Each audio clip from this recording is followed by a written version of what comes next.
সর্বপ্রথম যেদিন আমি ট্রেন স্টেশনে যাই, তো আমাকে যে নিয়ে গেছে ও বলছে ট্রেন আসলে কথা বলিস না, তো খুব শব্দ করে আসছে। তো জীবনে প্রথমে ট্রেন দেখছি, আসছে খুব দমদম শব্দ করে। তো একটু পরে আমি তার কথা বলছি না, তো একটু পরেও দেখছি ওই কথা বলছে। তা বলছে তুমি যে কথা বলছো, তো তোমাকে ধরে না। তো কিছুক্ষণ এই ট্রেন স্টেশনের সামনে একটা পাকুড় গাছ ছিল বড়, তো ওখানে একটা লোক ফুটপাতে ওষুধ বিক্রি করবে, তো এই ভেলকি জাদু জাতীয় কিছু বলছে। তো এক পর্যায়ে বলছে আমার বাড়ি কানসাট। তা আমি আপনাদেরকে কান সাটতে বলিনি, এই কথাটা আমার খুব দিনের মতো মনে আছে। এটা আমার প্রথম দিনের তার অবস্থা মনে হচ্ছে, আমি তাকে দেখতে পাচ্ছি, তবে কানসাট কোথায় এটা আমার জানা ছিল না। তো আজ অবধি আমি দীর্ঘদিন এই পথে চলাচলে কানসাট শিবগঞ্জ পর্যন্ত, পুরো ইন্ডিয়াতে পড়াশোনা পর্যন্ত আমার যেটুকু অবগতি, তাতে কিছুটা আমার দুর্বল ধারণা। এরপরে আমি আমার দিনী ভাই বোন যারা বাড়িতে আশেপাশে আছেন, আমি জানি না কেন আছেন বা আপনার থাকার ভিত্তি বা কী, শিক্ষিত অশিক্ষিত পুরুষ নারী সবাই, তবে আমি এটা বিশ্বাস করি, যেহেতু আল্লাহর নবী বলেছেন দিন যত যাবে মানুষের চাল চলন তত খারাপ হবে। এটা হলো কিয়ামতের লক্ষণ। দিন যত যাবে মানুষ তত দিন ধর্ম থেকে সরে যাবে। শেষ পর্যন্ত আল্লাহ রসুল বলছেন কাইফা বিকুম জামানিন, তোমাদের কি হবে, যুগের কি হবে। এই যা উবকি তুমি হোসালতে মিনান নাস, যখন তোমরা থাকবে আগাছার মাঝে। ধান ব্যতীত যেগুলো আছে ঘাস, সেগুলোর নাম আগাছা। তো সমাজে আর কেউ ধান থাকবে না, মানে ভালো মানুষ থাকবে না। সবাই যখন খারাপ হবে তখন তোমাদের কি হবে, যুগের কি হবে। তোমাদের কি হবে, যুগের কি হবে, এই কথাটা তিনি কয়েকবার বলছেন। আবার বলছেন সমাজে কেউ মানে আমানত রক্ষা করার থাকবে না। আবার বলছেন যে ওদের মধ্যে দ্বন্দ্ব হবে এইভাবে, তখন ডান হাতের আঙ্গুলকে বাম হাতের আঙ্গুলের মধ্যে ঢুকিয়ে দিলেন। আঙ্গুলগুলো যেভাবে ঢুকে গেল মানুষের ভিতরে দ্বন্দ্ব সেভাবে ঢুকে যাবে, কেউ কাউকে মানবে না, খালি মারামারি মসজিদের রাস্তাতে ঘাটে যেখানে সেখানে। আর মৌলানা সাহেব একজন আর একজনের বিরুদ্ধে এমন বলা বলবে ধুয়ে ছেড়ে দিবে। আপনি দেখতে পাচ্ছেন ফেসবুক, আমি আব্দুর রাজ্জাক বিন ইউসুফ, আমি ও যে অত লিখছে আর বলছে, আমি তার নামটা নেওয়া কোনোদিন প্রয়োজন মনে করি না। আর আমাকে বলে মাত্র, আমি তো মোবাইল রিং হলে অন করতে পারি, আপনার নামটা সেভও করতে পারি না। কাজেই কিভাবে দেখলে আপনার ফেসবুক দেখবো, এটা আমি কোনোদিন দেখিনি, আমি জানিও না। আর আমি আমার জীবনে কোনোদিন পিছন দিকে লক্ষ্য করিনি। আর এরকম পরিবেশ আমার নিয়ে আসেনি আল্লাহ যে আমাকে পিছন দিকে লক্ষ্য করতে হবে। আমার বাপ সাধারণ ছোট কৃষক মানুষ, জমি চাষ করে আমাদেরকে পড়াশোনা করাতেন। যখন আমার আব্বা ইন্ডিয়ায় টাকা পাঠাতেন তখন লিখে দিত আমার ছোট বোন দিয়ে, ধান বিক্রি এত টাকা, চাউল বিক্রি এত টাকা, কালাই বিক্রি এত টাকা, সরিষা বিক্রি এত টাকা, মোটা 1000 টাকা পাঠালাম, সবের মিলে 1000 টাকা। তখন আমি ভাবতাম যে আমার আব্বা 1000 টাকা সংগ্রহ করতে অনেক কষ্ট করেছে, এইটা আমি বুঝতে পারতাম। এবং এক সপ্তাহ যাবৎ এটা আমার ধ্যান ধারণা কাটতো না যে আমার আব্বা 1000 টাকা সংগ্রহ করতে অনেক শ্রম দিয়েছে, এটা আমার মনে খুব বলতো। তো তখন থেকে নিয়ে এখন পর্যন্ত আজ অবধি অর্থের দিক দিয়ে মানুষের পিছনে পড়তে হবে। কোনো মানুষকে জিজ্ঞাসা করতে হবে যে আপনি, আমি যে বক্তব্য দিতে এসেছি পয়সা খরচ করে আপনি কয় টাকা দিলেন, এটা আমার বলার প্রয়োজন আছে না। ও কি আমি 10 টাকা দিতে পারি, আলহামদুলিল্লাহ। না, আল্লাহ আমাকে এরকম কোনোদিন দুর্বল পরিবেশে নিয়ে যায়নি। আর আমার এই দীর্ঘ আমার শিক্ষকতা জীবন চলছে 34 বছর। 88 আগস্টের 20 তারিখ রোজ বুধবার বিকাল 3টে থেকে আমি শিক্ষক। আর 32 বছর চলছে আমার বক্তব্যের জীবন। আর 26 বছর চলছে আমার ফতোয়া লিখার জীবন। আমি নিজে হাতে ফতোয়া লিখি 26 বছর থেকে। আমার বিরুদ্ধে কেউ কথা বললে সহজে টিকতে পারবে এটা আমি ধারণাই করি না। মানুষ একজন আর একজনকে গালি দিয়ে নিচ্ছে সেটা ভিন্ন কথা, কিন্তু আমার কথার বিরুদ্ধে টিকতে হবে এইটা খুব কঠিন। তবে আমি মানুষ, কোথাও ভুল থাকতেও পারে, তবে হঠাৎ করে আমার বিরুদ্ধে বলে দিবে আরো টিকে যাবে এ ধারণা আমি করি না। আলহামদুলিল্লাহ, ইনশাআল্লাহ। সাথে সাথে আল্লাহর অশেষ দয়া ঘন্টার ঘন্টা আমি হাদিস অনুবাদ করতে পারি। আলহামদুলিল্লাহ, বড় বড় হাদিস অনুবাদ করবো, একটা বাক্য আগে পিছিয়ে হবে না। দীর্ঘ 32 বছর আমি কোনোদিন অপ্রয়োজনীয় বাক্য বলিনি। দীর্ঘ 32 বছর আমি কোনোদিন কেসা কাহিনী বলিনি। দীর্ঘ 32 বছর আমি কোনোদিন মানুষের কাছে পথ খরচ পাতেও চাইনি। দীর্ঘ 32 বছর আমি কোনোদিন আমার পরিচয় দিইনি।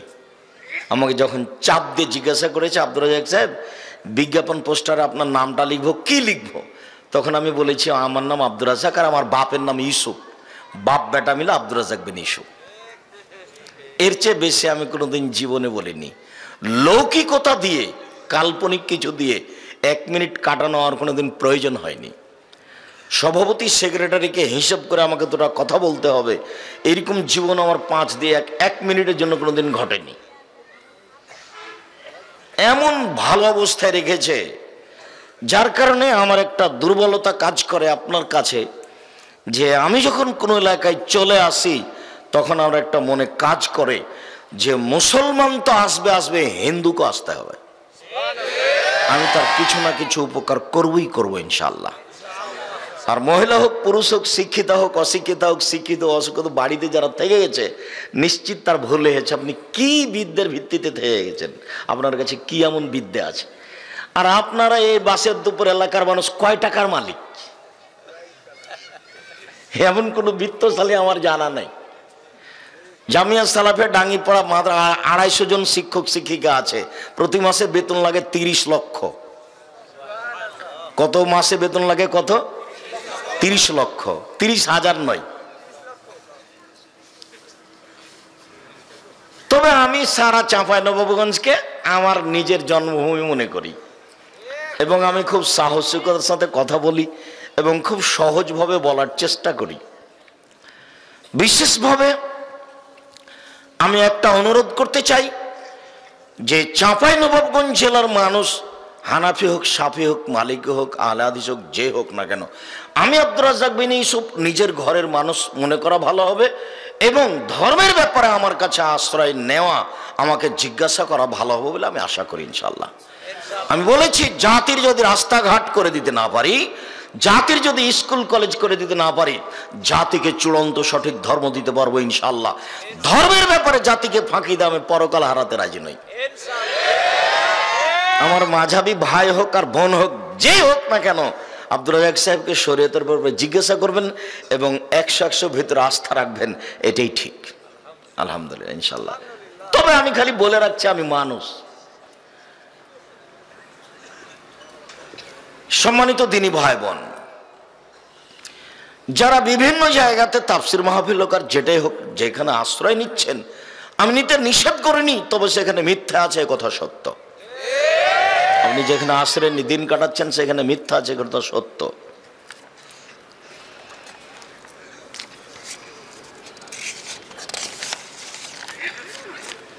এখানে দোয়া ও খাতমুল কোরআন নামে একটা হেডলাইন দিয়ে প্রায় অর্ধ কোরআন মাজিদের বেশি দেওয়া আছে। আমি এই 32 বছর থেকে বলছি, কোনো মায়ের বেটা যদি এটা প্রমাণ করে দিতে পারে যেটা নবীর দোয়া, যেদিন প্রমাণ হয়েছে সেদিন আমি বক্তব্য দেব না। কথা যা কাজ তা 100 ইনশাআল্লাহ। প্রমাণ করে দিতে হবে যে এটা রাসূলের কথা নয়, এটা রাসূলের কথা, এটা প্রমাণ করতে হবে। কোরআন মাজিদের গায়ে যদি মিথ্যে কথা লেখা থাকে তাহলে আপনার হুজুর অনেকে মিথ্যে কথা বলছেন, এই কথাই ঠিক। আমি বলেছি এদেশের শতকরা 95 জন বক্তা মিথ্যুক। আমি বলিনি ইনি মিথ্যুক। আমি বলেছি এদেশের শতকরা 98 জন মুফাসসির মিথ্যুক, তবে আমি বলিনি ইনি মিথ্যুক। আমি বলেছি চাঁপাইনবাবগঞ্জ জেলার মহিলা বৈঠক প্রায় সবই বাতিল। মহিলা বৈঠকে যেসব মহিলারা বলা বলি করছে, আমার তদন্তে 65 থেকে 70% কথা রাসূলের নয়। তার মধ্যে আমার একটা চাচা, নিজ চাচাতো বোন, 20 তারিখের একটা 22-23 ডিসেম্বরের সম্মেলনে, আমার বাড়ি হচ্ছে মাধবপুর নাকি ওখানে আছে, হ্যাঁ জি জি, তো এইখানে বাড়ি। তা আমাকে একটা দোয়া শোনালো, আহাদনামা। ওই দোয়া পড়লে ফেরেশতারা উড়িয়ে জান্নাতে নিয়ে চলে যাবে। আহাদ নামা দোয়া। তাই বলছি বুবু যা করেছেন করেছেন, আর জিন্দেগি যে করিয়েন না, পড়িয়েন না, আর এর জন্য আপনি তওবা করেন। এই দোয়া মানুষের বানানো, রাসূলের নয়। এটা ওটা দোয়ার নাম আহাদ নামা। আমি জানি না এসব মহিলা বৈঠকে এটা হতে পারে না, হলেও পেল কি করে, কি কি যে বললো লম্বা করে, আল্লাহ ভালো জানে। আল্লাহুস সামাদ। সম্মানিত দিনী ভাই বোন, এই ছেলেরা, তোমরা যারা দায়িত্ব পালন করছো আমার এই দিনী ভাইদেরকে সামনে বসার জন্য বলো। ভাইজান বসতে হবে না হয় সরতে হবে, দুটোর মধ্যে একটা। আপনাকে আমি অনেক ভালোবাসি, আমি আপনার জন্য এসেছি, আপনাকে আমি অনেক ভালোবাসি। আর যারা দিনী বোন আছেন একটু ধৈর্যের পরিচয় দিয়ে আপনি থাকেন, আপনার আমি কিছু না কিছু উপকার করবই করবো ইনশাআল্লাহ। সম্মানিত দিনী ভাই বোন, আল্লাহ তাআলা বলছেন ফানকিহুহুন্না বিইজনি আহলিহিন্না, পৃথিবীর মানুষ তোমরা মেয়ের বাপকে পিতাকে বলে বিবাহ করো, এটা আল্লাহর আদেশ। মেয়ের পিতাকে বলে, মেয়ের অভিভাবককে বলে বিবাহ করো, এটা আল্লাহর আদেশ। ওয়াতুহুন্না উজুরাহুন্না, আর মোহর দিয়ে বিবাহ করো। মালিক অভিভাবক ছাড়া বিবাহ হবে না, আর মোহর দিতেই হবে বাধ্য। রাসূল সাল্লাল্লাহু আলাইহি সাল্লাম বলেছেন লা নিকাহা ইল্লা বিওয়ালিন, বাপ ছাড়া বিবাহ হবে না, অভিভাবক ছাড়া বিবাহ নেই। আল্লাহ রাসূল বলেছেন লা নিকাহা ইল্লা বিশাহিদাইনি, দুইজন সাক্ষী ছাড়া বিবাহ নেই। রাসূল সাল্লাল্লাহু আলাইহি ওয়াসাল্লাম বলেছেন আইয়ুমা ইমরাতিন নাকাহাত বিগাইরি ইজনি ওয়ালিহা ফানিকাহা বাতিল, ফানিকাহা বাতিল, ফানিকাহা বাতিল। যে কোনো মেয়ে বাপ অভিভাবক ছাড়া বিবাহ বসবে, সে বিবাহ বাতিল, সে বিবাহ বাতিল, সে বিবাহ বাতিল। কোর্টের বিবাহ বাতিল কিয়ামত পর্যন্ত সময় থাকলো। সারা পৃথিবীর সব মহিলাই যদি কোর্টে গিয়ে বিবাহ বসে বাপকে ছেড়ে, সব বিবাহে বাতিল, তার বৈধতার কোনো পথ পৃথিবীতে নেই। কোর্টের বিভাগে যদি বৈধ করতে হয় বাপ ছাড়া, তাহলে মুহাম্মদ সাল্লাল্লাহু আলাইহি সাল্লামকে আবার আসতে হবে দুনিয়াতে। যেহেতু মুহাম্মদ সাল্লাল্লাহু আলাইহি সাল্লাম কিয়ামত পর্যন্ত আর কোনদিন আসবেন না, কাজেই বাপ ছাড়া বিবাহ কোনোদিন বৈধ হবে না। আমাদের চাঁপাইনবাবগঞ্জ জেলাতে বিবাহের বৈঠকে উকিল বাপ লাগে, বলে যে ওর দাদাকে উকিল করে বিবাহ দেয়। তবে উকিল বাপ ধরা হারাম, বাপকে মারতে হবে, তারপরে উকিল বানাইতে হবে আরেকজনকে। বাপের জীবদ্দশায় দাদা, চাচা, জ্যাঠো, পৃথিবীর কোনো মানুষ উকিল হতে পারবে না, রাসূল সাল্লাল্লাহু আলাইহি ওয়াসাল্লাম নাকচ করে দিয়েছে। তবে সিলেট, চট্টগ্রাম, বরিশাল এসব এলাকাতে যেদিন থেকে বিবাহ হয়েছে উকিল বাপ দিয়ে, সেদিন থেকে বাপ আর বাপ নয়, সেদিন থেকে উকিল বাপই বাপ। এটা মানে আরো নোংরামি। এতে সেদিন থেকে উকিল বাপ ওই মেয়েকে নিয়ে আসে, এ মেয়ে আবার উকিল বাপের বাড়ি যায়, ওটা মেয়ে হিসাবে যাতায়াত শুরু করে। তবে আমাদের দেশে উকিল ধরে, তবে মনে রাখবেন উকিল বাপ হারাম, বিবাহের বৈঠকে উকিল ধরা হারাম। এবার চলে আসি বুখারী মুসলিমের একটা হাদিস পেশ করে অবস্থাটা নকল করি। আনাস রাদিয়াল্লাহু তাআলা আনহু বলেন রাসূল সাল্লাল্লাহু আলাইহি সাল্লাম বলেছেন ইয়া মাশারা শাবাব মান ইসতাতা মিনকুল বাত ফালিয়াতাজাওয়াজ, যুবক তোমরা যারা বিবাহ করতে ইচ্ছুক, ক্ষমতা থাকলে বিবাহ করবা। ক্ষমতা মানে শারীরিক ক্ষমতা, ক্ষমতা মানে মেজাজ, গতি। ক্ষমতা মানে পাঁচটা: এক, যা তায়ামতা ফাতেমা হয় জাম তায়ামতা, খেলে খাওয়াতে হবে। দুই, ফাকসু হয় যাক তাসাইতা, পড়লে পড়াতে হবে। তিন, ওলা তুকাব্বে, স্ত্রীকে কটু কথা বলা যাবে না, গালি দেওয়া যাবে না, মারা যাবে না। দিন রাত চাঁপাইনবাবগঞ্জের ভাষাতে, ভাষাটা আমি মানুষের সামনে বলতে লজ্জা পাই।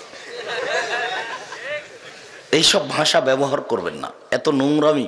চাঁপাইনবাবগঞ্জ মানেই বউকে পোয়াল শুকিয়ে নিতে হবে, আর মাঠের লাহারি নিয়ে যেতে বলতে হবে, আর এইভাবে একটু 19-20 এলো অকথ্য ভাষায় গালি দিতে হবে। রাসূল সাল্লাল্লাহু আলাইহি সাল্লাম চিরদিনের জন্য না করেছেন।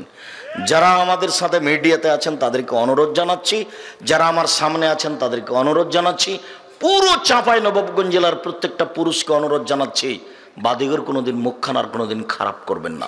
যদি খারাপ লাগে বউ তালাক দিয়ে দেবেন, গালি দিবেন না। মুখ খুলে কোনোদিন বউকে এভাবে কথা বলবেন না। রাসূল সাল্লাল্লাহু আলাইহি ওয়াসাল্লাম জোরালোভাবে নাকচ করে দিয়েছেন, খবরদার নয়। আল্লাহ তুকাব্বে, তুমি কটু কথা বলতে পাবা না, ঠোঁট কালো বলতে পাবা না, তোর বাপ টাকা দিল না এই কথা বলতে পাবা না, ভাষা খারাপ করতে পাবেন না। কটু কথা বলা নিষেধ চিরদিনের জন্য। আপনাকেও বলছি, এই ছেলে তোমাকেও বলছি, পশু প্রাণীর মতো দিন কাটায়ও না। স্ত্রীর সাথে কোনোদিন খারাপ আচার করো না, এটা চিরদিনের জন্য নিষেধ। আল্লাহ তাজরে বালা লজে, যদি কোনো সময় মারা লাগে মুখের উপরে মারো না। আগেকার পণ্ডিত স্কুলে ছেলেদের গালে থাপ্পড় মারত। পণ্ডিতের জানা ছিল না যে আসলে গালা মারা যায় কি না। এইটুকু থেকে উপর দিকে মারা নিষেধ। গলা থেকে না উপর দিকে কান, নাক, মুখ, মাথা এগুলোতে মারা টোটালি নিষেধ। এ কথা রাসূল সাল্লাল্লাহু আলাইহি সাল্লাম বলেন। তিনি বলেন, যদি বউকে কোনো সময় মারা লাগে তাহলে তুমি মুখের উপরে মারো না। মারা লাগে এই কথা রাসূল সাল্লাল্লাহু আলাইহি সাল্লাম 4-5 বার বলেছেন। এক, তিনি বলেছেন আল্লেক আশাকা আদামান মিন আহলেক, পরিবারকে কন্ট্রোল করার জন্য লাঠিটা ঝুলিয়ে রাখো। কোনো সময় যদি 19-20 হয় তাহলে লাঠি ব্যবহার করিও। 2, রাসূল সাল্লাল্লাহু আলাইহি সাল্লাম বলেন লা তারফা আশাকা আদাবান মিন আহলেক, পরিবার থেকে শিষ্টাচারের লাঠিটা উঠিয়ে নিও না। পরিবারকে কন্ট্রোল করতে গিয়ে সময় লাঠি লাগতে পারে, স্ত্রী, ছেলে মেয়ে সব মিলে পরিবার। 3, যে অংশ পরে আসতো সে অংশ এখন একটু বলে রাখছি। 7 বছর বয়সে সালাত আদায় করতে বলো, 10 বছর বয়সে পিটিএ করা, এই যে লাঠি। আপাতত 3টা বিবরণ দিলাম লাঠির। মালিক পিতা লাঠি দিয়ে পরিবারকে কন্ট্রোল করবে, আদর যখন কাজ করবে না তখন। আদর দিয়ে হচ্ছে না তখন পিতাকে লাঠি দিয়ে কন্ট্রোল করতে হবে পরিবার। এ কথা মুহাম্মদ সাল্লাল্লাহু আলাইহি সাল্লাম বলেন। পরিবারের বিষয় বলতে গিয়ে তিনি এভাবে বলেন। অত্র হাদিসে তিনি বলেন 4 নম্বরে যে মুখের উপরে মারো না। 5 নম্বরে তিনি বলেন ওলা তাতরকা ইল্লা ফিল বাইতে, তুমি তোমার স্ত্রীকে তোমার বাড়ি ছাড়া কোথাও যেতে দিও না, কোথাও থাকতে দিও না। খালার বাড়ি যেতে পারে না, ফুফুর বাড়ি যেতে পারে না, নানির বাড়ি যেতে পারে না, মায়ের বাড়ি যেতে পারে না। চাঁপায় নবগঞ্জের মাস যাবত লাহের খাওয়া চিরদিনের জন্য হারাম। এই প্রথাই না জায়েজ, এই প্রথাই হারাম। বিবাহ হয়ে গেছে, শ্বশুর বাড়ি থাকবে, নিরুপায় ভিন্ন জিনিস। নিরুপায় ভিন্ন জিনিস। নিরুপায় সেটা তো একটা কথাই। নিরুপায় এখানে আমরা স্বাভাবিকভাবে মেয়ে বাপের বাড়িতে গিয়ে মাস থাকবে, তার নাম লাহোর, পেটে বাচ্চা এসেছে তাই 3 মাস থাকবে, এসব ঢং বং একটাও জায়েজ নয়। মানুষ আস্থা পায় না, মনে করে যে মেয়ে যদি শাশুড়ির কাছে থাকে তো পেটে বাচ্চা কাজ টাজ করতে পারবে না, জোর করে শাশুড়ি চাপ দিয়ে কাজ করিয়ে নেবে, আস্থা পায় না। তো সবাই সবারটা এরকম করে। এটা তো মেয়েটার মা, তো এই মায়ের কাছেও তো কারো বেটি আছে। সবাই সবার দাঁত তুলে নেয় নাকি? আমি তো ও কথা বলিনি। আমি, আমার মা বলছে যে তুই যেভাবে বলছিস তাতে আরো বয়রা বেড়ে যাবে। তখন আমি বলছি বয়রা বাড়বে না, শাশুড়ি বৌমাকে শতবার মা বলুক তো, তারপরে দেখা যাক কি হয়। যখন তখন বলবে খালেদা আম্মু, শাশুড়িতে বলবে খালেদা আম্মু ঘরটা ঝাড়ু দাও তো আম্মু, আম্মু এই বিছানাটা একটু ঠিক করো তো আম্মু। সারাদিনে 100 বার শাশুড়ি বৌমাকে মা বলুক না, আগে বলুক তারপরে দেখা যাচ্ছে কি হয়। তখন আমার মা বলছে না, ওই দিক থেকে তুই বল,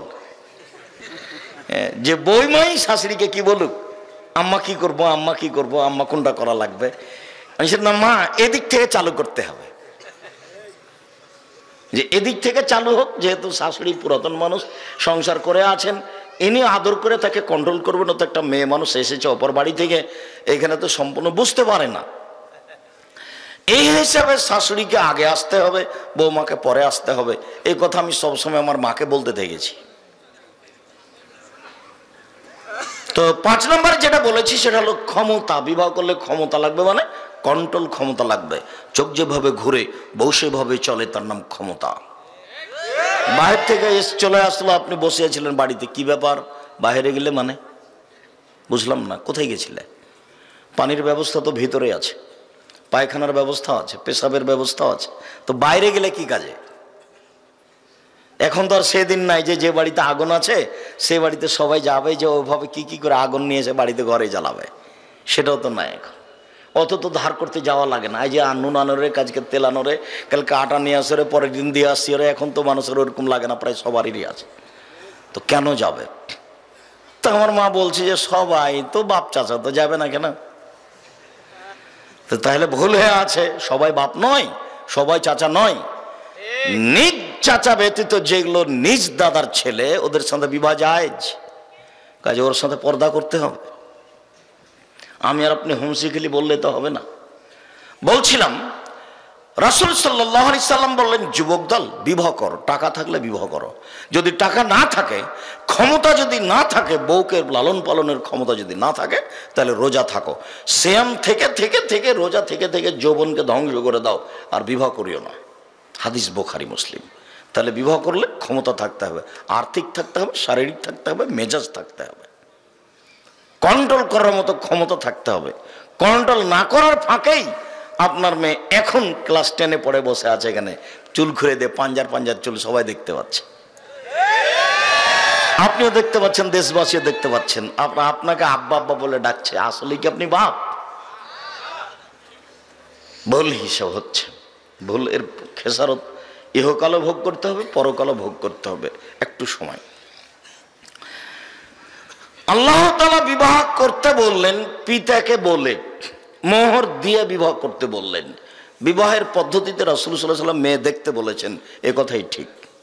তবে মেয়েকে মেয়ের ছেলের বাপ দেখবে, এই কথা রাসূল সাল্লাল্লাহু আলাইহি ওয়াসাল্লাম বলেননি। ছেলে দেখবে, পরিস্থিতি অনুযায়ী ছেলে তার মাকে নিয়ে যেতে পারে, তার খালাকে নিয়ে যেতে পারে, তার ফুফুকে নিয়ে যেতে পারে, তার বোনকে নিয়ে যেতে পারে, সেটা ভিন্ন কথা। তবে এদেশের নীতিতে 5 জন 10 জন বসে থাকবে, মেয়ে আসবে, সেখানে সালাম দিবে, সবাই দেখবে, দেখি মুখখান কেমন, এটা চিরদিনের জন্য হারাম। সবাই মিলে বউ দেখা হারাম। বউ দেখার পরে বায়না প্রথা, বায়না প্রথা এখন উঠে গেছে, তারপরে এক সময় ছিল। বায়না প্রথা একেবারেই হারাম। ছেলে মেয়ে পরস্পর দেখার পরে বিবাহ ঠিক হয়েছে, বিবাহ ঠিক হয়ে গেলে প্রথম যেটা কাজ নিষিদ্ধ, সেটা হলো থুবড়া হারাম। থুবড়া শব্দটা আমি ভুলে যেতে বলেছি, আর ডুলি বিবি শব্দটা, এ দুটা ভুলে যেতে বলেছি।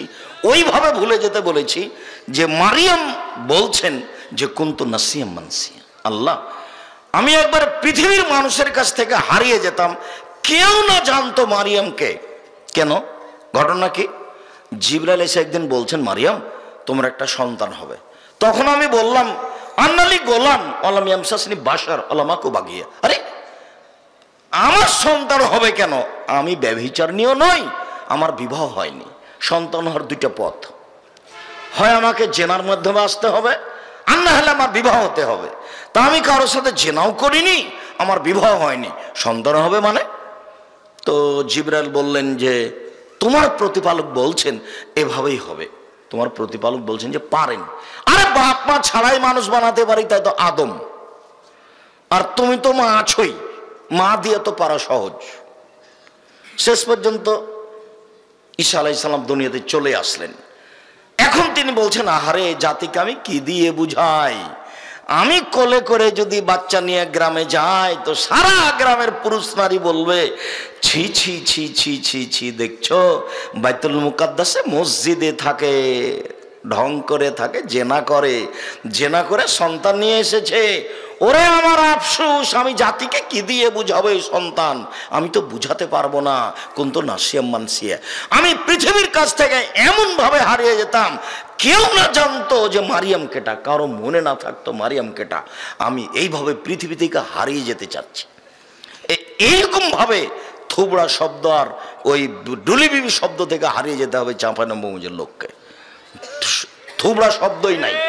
20 বছর 50 বছর 100 বছর পরে কেউ যদি বলে থুবড়া, তখন আরো 5 জন বলবে থুবড়া কি জিনিস, থুবড়া কি জিনিস। তখন বলবে যে ও বুঝো না, অনেক অনেক দিন আগে থোবড়া প্রথা এদেশে ছিল। সেটা হলো এই, বিবাহের দিন তারিখ হলে মেয়ের মায়ের বাড়িতে ক্ষীরটি তৈরি হতো, গ্রামের লোক আসতো, সবাই মিলে মেয়েটার সামনে বসতো, ক্ষীর মুখে তুলে দিত, যুবতী মেয়েরা গীত বলতো, আর বলতো টাকা দিলে মুখ খুলে দেব, নাহলে মুখ বন্ধ করে রাখবো। তখন সেদিন বলবে যুবকরা, এত নোংরা নীতি আমাদের মাঝে ছিল? আসলে কি আলেম ওলামা ছিল না? আলেম ওলামা নিরুপায় হয়ে তার বাড়িতে হয়েছে, তার মেয়েও সবার সামনে বসেছে, সবাই মুখে ক্ষীর তুলে দিয়েছে, কিছু বলতে পারেনি। মৌলানা সাহেব জানে কি না বলতে পারবো না, আমার মনে হচ্ছে চুপটি লেগে এভাবে থেকেছে, আমার অনুমান, আমি জানি না, আল্লাহ আলাম। তবে আমি আমাদের গ্রামে যেসব সাধারণ মৌলভী সাহেবকে দেখেছি তারা কেউ কিছু বলেননি। আমার চাচা বাসেদ্দুপুর স্কুলের শিক্ষক দীর্ঘদিন যাবৎ, মৌলানা আবুল কাশেম, তার বাড়িতে তো আমি দেখেছি, আমিও তো তার মধ্যে আছি, দেখেছি সবাই মিলে গীত গাচ্ছে আর খাওয়ার তুলে দিচ্ছে। মৌলবী রমজান মৌলবী দেবীনগরে বিবাহ পড়ার পরে জামাইকে বলছে, উঠো 2 রাকাত সুন্নাত সালাত আদায় করো। এটা তো বেদাত, আমি তো আর জানি না তখন, না হলে তো আমি তখনই ঠেকাতাম, সে তো অনেক দিন আগের কথা। তো থোবড়া আর ডুলি বিবি চিরদিনের জন্য হারাম। এখন বিবাহে যাবে কিছু মানুষ যাবে, মুরব্বীরা যাবে, এতগুলি 40-50 জন 100 জন যুবক যাবে, বরের সাথে বরযাত্রী হিসাবে এই নীতি নয়। চলেই যদি যায় তো বিবাহ খরচ হিসাবে এই বরকে, এই জামাইকে শ্বশুর হাতে টাকা দিয়ে আসতে হবে। আব্বা আপনি তো অনেক খরচ করেছেন, 1 লক্ষ টাকা থাকলো আপনার বাড়ির খাওয়া খরচের জন্য। কেননা সেদিন বিবাহের বৈঠকে গিয়ে মেয়ের বাপকে খাওয়াতে হবে, বিবাহ সম্পর্কে কিছু মেয়ের বাপের খরচ হবে, এটা কোরআন হাদিস দিয়ে বোঝা যায় না। কোন জায়গাতে মেয়ের বাপের 2-4 টাকা খরচ হবে এর কোনো প্রমাণ নাই। অতএব সেদিনের খাওয়া খরচ ছেলের বাপই দিয়ে আসবে, বিহাই সাহেব অনেক খরচ করেছেন, 50,000 টাকা থাকলো, এটা ছেলের বাপ করবে, মেয়ের বাপের সাথে কোনো সম্পর্ক নাই এখানে। তারপরে মোহর এইভাবে নির্ধারণ হবে না, বোকামি মত পরিচয় দিয়ে আগের মতোই হবে। মাঝা খরচ নামে কোনো কথা নেই, বিবাহ ঘেরা নামে কোনো কথা নেই। 1 গ্লাসে আছে লবণ পানি আর 1 গ্লাস আছে শরবত, এই প্রথা হারাম। বিবাহ পড়ানোর সময় আগে